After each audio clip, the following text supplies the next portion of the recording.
The text establishes an absolute fact of nature here. The creator's unchangeable constants cannot be replaced without the invention of a false god. Because humans lack the natural authority to write new foundational laws. Exactly. They can't just do it in a vacuum. They have to construct a bypass system, a multi-tiered mechanical apparatus to circumvent objective reality. The text categorizes this operational system of a godless world as dean-e-secularism, and it relies on what the authors call the secular trinity. Let's break down the specific components of this trinity. If human consensus cannot directly amend unchangeable constants, what are the structural identities and mechanical functions of the apparatus used to achieve this bypass? Okay, component number one, the state. The intangible false god. Right, the legal abstraction. Because human logic cannot naturally claim absolute sovereignty, we just proved the math on that with the 0 plus 0 equals 0 formula. The system has to invent an invisible legal abstraction. It draws an artificial boundary on a map, points to it, and crowns it as sovereign. But you can't see the state. It's an idea. And an idea is inert. An abstraction possesses no physical presence. So what is the second component? The second component is the flag. The text refers to this as the material, non-living idol, making a direct comparison to ancient idols like Baal. I see. Since an intangible concept like the state cannot be seen, directly addressed, or physically obeyed, a material piece of fabric is introduced.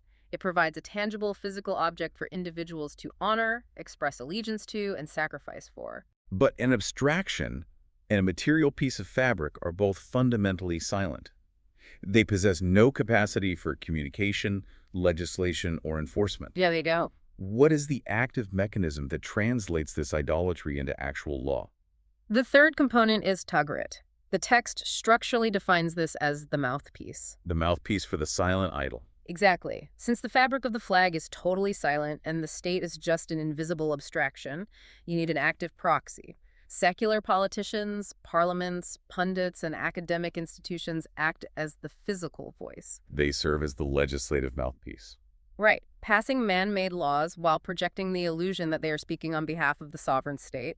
They project the illusion that they possess the baseline authority to supersede divine law, when in reality they are just speaking for a piece of cloth and a map. This is a heavy theoretical framework. I require an operational example. As the scrutineer, I need to see how this cognitive blindness is actually manufactured within a living populace. How it gets executed. How is an entire population engineered to surrender its natural intellect and yield absolute allegiance to an invisible abstraction and a piece of fabric? It doesn't seem like something human beings would just do naturally. They wouldn't.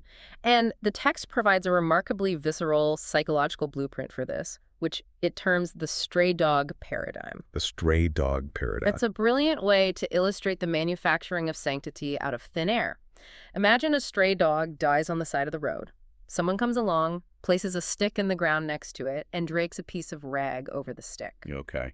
Then they announce to the public that this location is a sacred historical site belonging to a revered figure. They ask for devotion, respect, and resources to protect it. Over time, people start treating that random spot of dirt with reverence. An illusion of sanctity has been engineered out of a total void. Exactly. Now, let's analyze the global application of this psychological blueprint. How does this micro-level deception scale up to the macro-level operation of the modern nation-state? The text argues the global application is structurally identical.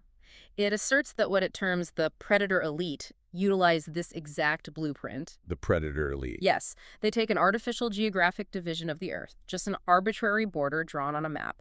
They drop a manufactured piece of fabric, the flag, onto that territory. The stick in the rag. Exactly. And then they demand that the masses live, die, and worship that country or state idol. The populace is systematically conditioned to obey this idol out of love and patriotic devotion, exactly as they would a divine entity. And the text claims this forces people to shut down their critical thinking faculties. Yes, mathematically giving up their lives for a manufactured geographic abstraction. The creation and maintenance of this false idol necessitate rigorous, multi-generational psychological conditioning. An operational system of this magnitude cannot rely on spontaneous compliance. No, people don't just wake up and decide to die for a piece of fabric without intense narrative reinforcement.